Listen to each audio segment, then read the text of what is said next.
In this YouTube, you are going to learn the top 4 tips. The top 4 tips for reading people.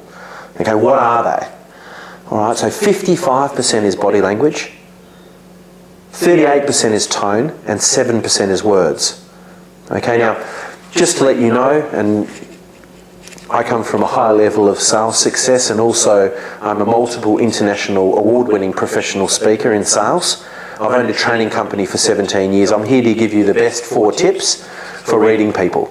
Tip number 1, be able to read others. No, body language is huge. When someone folds their arms and they lose eye contact with you and they have their chin on their face, that's a negative gesture cluster. A word in isolation doesn't mean much. If I said was to you, what would you say? Was. Doesn't mean anything. But if I said I was going to stay at home, but I decided to go to the gym, that's a sentence. Body language is the same. A gesture in isolation doesn't mean much. But when you put a gesture with another gesture and another gesture, you form a non-verbal sentence. Play in this arena. If you want to be a top rep, you need to be able to read people. You need to know when they're lying to you, when they're telling you the truth, when they're defensive. Arms folding across the chest is defensive.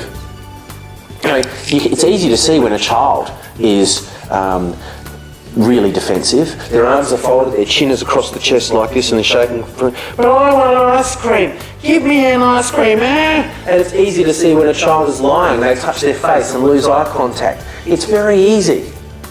As we get older, the gestures become a bit complicated.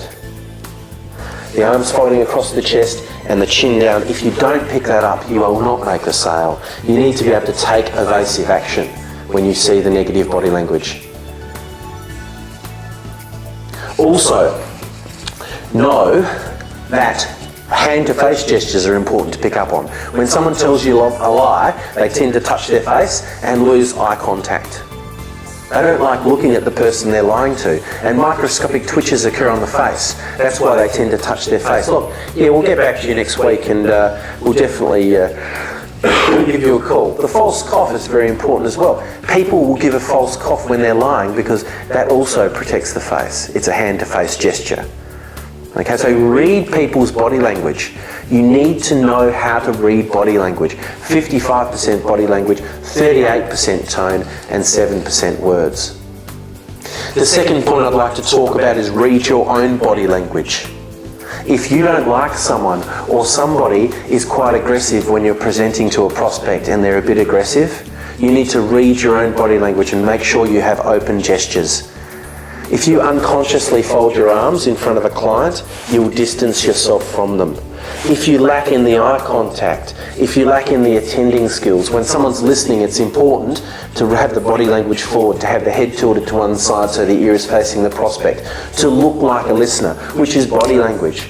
Have those good attending skills and know your own body language. Unfold your arms.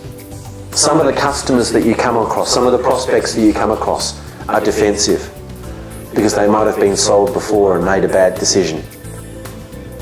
We need to weather that storm. Often they're the easiest to close. So, match tone and speed. Neuro-linguistic programming is very important. It's called NLP. This is point number 3. Match people's tone of voice. So if someone's talking a little bit high, you can talk a little bit high, and also the speed at which they're talking. If you come across a slow talker and, hi, how are you? What have you been doing? Match their speed. Yeah, I'm pretty good. How have you been doing? What sort of day? It annoys me, I must admit. But it's good to do. Match the body language. Match the body language.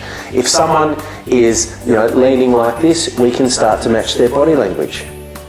In relation to the arms folding gesture, what I tend to do is I tend to ask them questions. Look, I can see that, while I'm talking to you, you're a bit defensive about something. I was just going to ask you, what is it in particular that your concern is? And often they go, blah, and when they start to talk, I listen, attending, following skills, and I reflect back their concern. 1, to check on accuracy, and 2, as a courtesy to them, to give them an indication that I've listened. So, match their body language, and if they start what I'll often do is, at the end, if I can't unfold their arms, is I'll copy them and unfold my arms. It gives an impression that we have similar ideas and similar views. Also, the way they're sitting, I'll start to copy their body language as well, the way that they're sitting. And I did this the other day. Keep in mind that when we build rapport with people, we don't do it to manipulate them. We do it because they're another human being, and it's good fun listening and connecting with people. We don't do it to manipulate them to make a sale. When you become a better listener in sales, it goes directly into your personal life. Know that. You become better at listening with your family, with your partner, with your wife, with your children. Sales isn't sales. Sales is an opportunity to personally develop. Point number 4. Point number 4 is know how your past impacts you. In one of my conferences, there was a guy and he didn't have eye contact and he was very shy. And I knew that there was something going on. And he went back into the past with my assistance and he found out that he put his hand up in class when he was a boy. And he thought he had the answer right. He put his hand up and stood up, said the answer, and it was wrong, and everyone laughed at him. And he said to himself, I'm never going to put my hand up again. Was his past affecting his performance? Yeah. He perceived himself as being shy. He's not shy. He just perceives he is. Body language can impact that. Okay? You know, in the past, I had some things happen to me and, you know, I made it mean that I had to stay in control. You know, and if I was out of control in a sales presentation, I could fold my arms across my chest and distance myself from the client. I'm not in control of anything. The wind blows and I stick my face into it. You know, I can adjust the sails, but I can't change the wind direction. I don't control anything. That's what I get from personal development. Point number 1 is read others. Know how to read body language. Read your own body language. Be aware that it's important to have open gestures when you are with prospects and clients. Match tone, speed, and body language. Matching is important. Neuro-linguistic programming. Point number 4 is know how your past sometimes triggers your body language and can distance yourself from other people. So in the next YouTube, we're going to be talking about developing new business, how to develop new business and the 4 main strategies for developing new business. Please subscribe to this. If you enjoyed what you saw today, subscribe. Help me out so others will be able to see this as well. And make a comment. Feel free to make a comment. I do read the comments and I'd like to thank you and acknowledge you for coming this far in this YouTube, and I hope that this has created value. That's what I'm here for. David Ferrier, sales speaker, over and out. Thank you.